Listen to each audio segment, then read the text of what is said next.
अज़ीज़ तलबा व तालिबात, ईद मुबारक। अस्सलामु अलैकुम वरहमतुल्लाहि वबरकातुहू। चूँकि आप तमाम तलबा जानते हैं कि हमारे निसाब बहारिस्तानी उर्दू की 12वीं जमात कसीदा हम पढ़ रहे हैं। आजकल जो हम कसीदा पढ़ रहे हैं वो है कसीदा दर हजवा सपुल मसमा बतज़ीक़ रोज़गार। मिर्ज़ा मोहम्मद रफ़ी सौदा का लिखा हुआ बहुत ही मशहूर कसीदा है ये।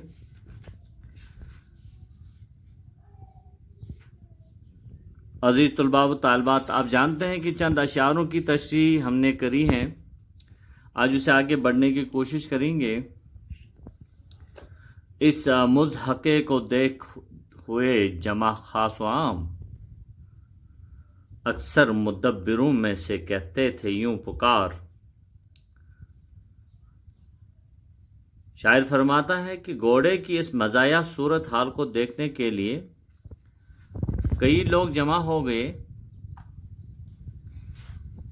इनमें से कुछ संजीदा लोग भी थे। पहिए इसे लगाओ कि तो हुए ये रवां, या बाद बांध बांध पौन के दो इख्तियार, या बाद बांध बांध पवन के दो इख्तियार।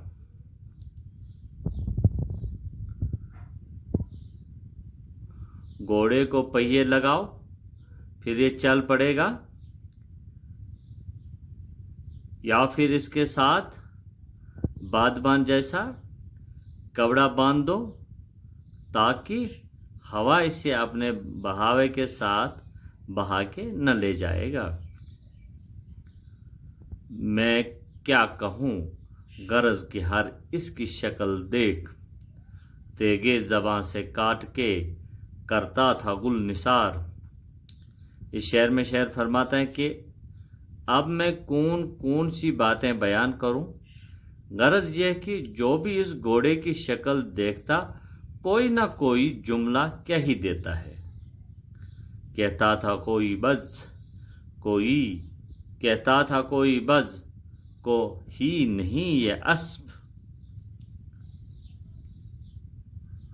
कहता था कोई है गा विलायत का ये हुमार। कोई इसे देखकर ये कहता था ये घोड़ा है ही नहीं बल्कि बकरी है।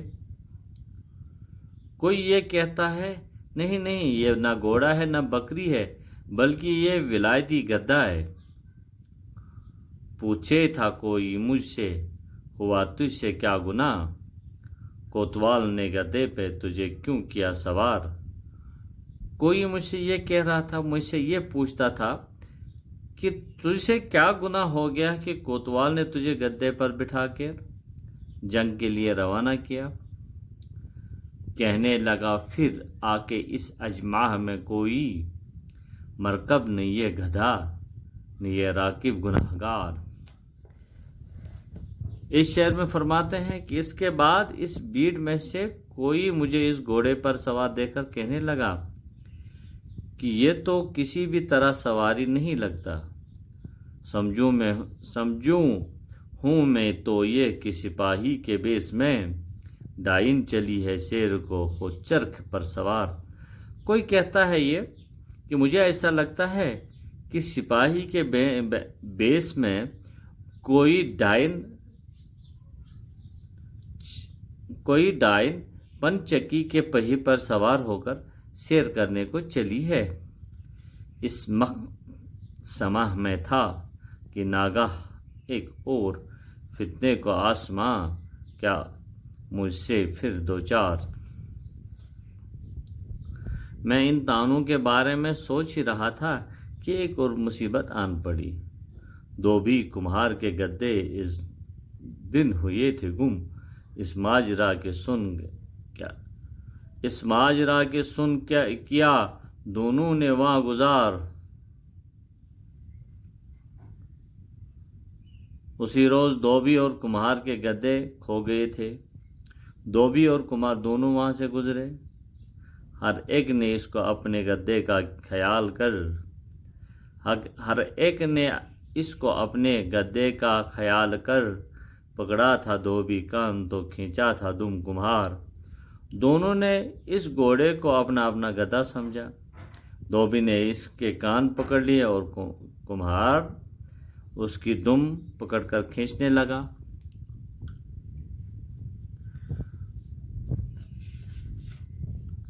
دریائے کشمکش ہوا، اس آن موجزن تھا ان قریب ڈوبنے، خفت بیک کنار۔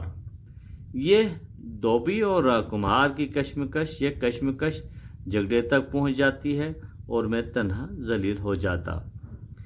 بدچشمی اس کی دیکھ کر خرس کا خیال، لڑکے بھی وہاں تھے جمع تماشی کو بے شمار۔ گھوڑے کی بد خصلتی دیکھ کر وہ یہ سمجھے کہ یہ ریچھ ہے، وہاں کچھ لڑکے تماشا دیکھنے کے لیے اکٹھے ہوئے تھے۔ رکھتا تھا کوئی علاقے سپاری کو منہ کے بیچ، موا اس کے تبن سے اٹھارے تھا بار بار۔ کوئی لڑکا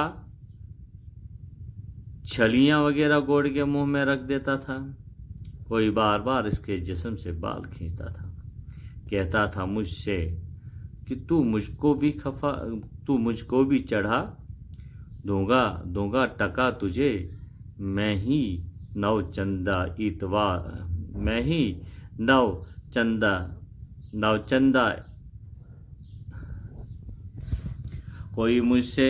کوئی لڑکا مجھے کہتا ہے کہ مجھے بھی اس پر سوار کرو، اور پھر طنز کرتے ہوئے کہتا ہے کہ میں تمہیں 9 چندہ کو ایک ٹکا دوں گا۔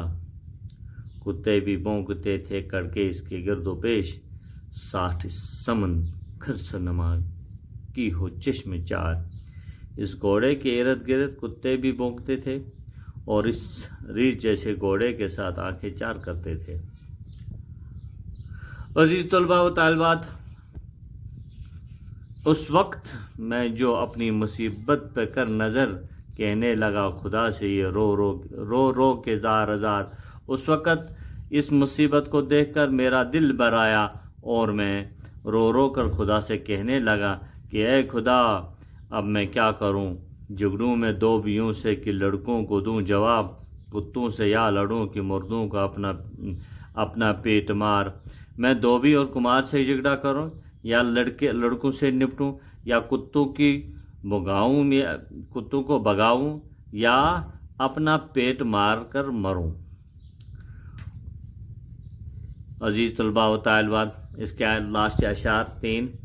سن کر تب ان سے میں نے یہ قصہ دیا جواب، اتنا بھی جھوٹ بولنا کیا ہے ضرور یار۔ میں شاعر نے یہ کہانی سن کر یہ جواب دیا کہ کیا اتنا بڑا جھوٹ بولنا کیا ضروری ہے؟ گفتن ہمیں بس است کے اسفل من ابل کے سمجھوں گا دل میں اپنے اگر ہوں میں ہوشیار۔ گھوڑے کا تو محض بہانہ ہے، تم خود ہی جنگ کے اہل نہیں تھے، اس لیے دم دبا کر میدان جنگ سے بھاگ گئے۔ مجھ میں اتنی ہوشیاری ہے کہ میں اصل بات سمجھ سکوں۔